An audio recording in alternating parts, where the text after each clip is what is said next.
Takže na trati bude pokračovat Tomáš Chytil, Mateusz Ryba.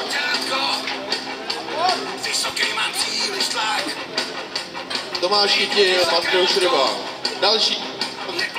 Další rozběh se připraví Šimon Kruh, Lukáš Rudkovský.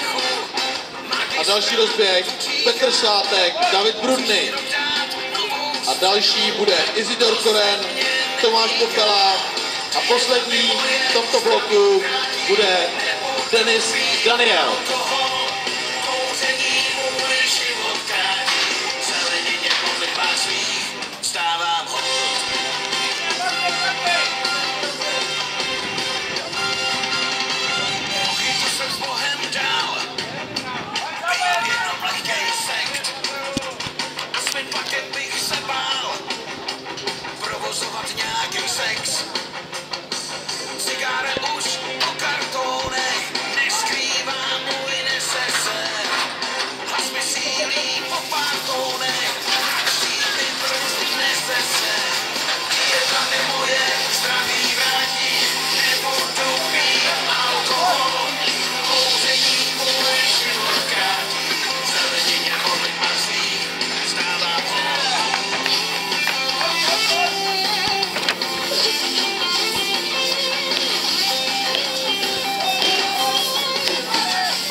Na trati máme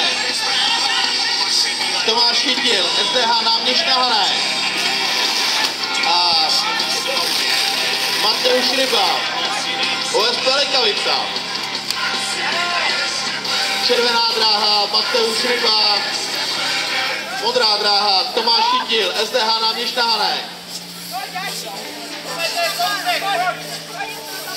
Tak,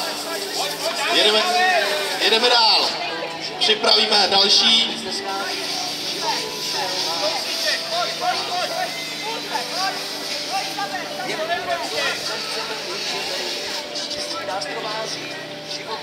Tak a jedeme dál.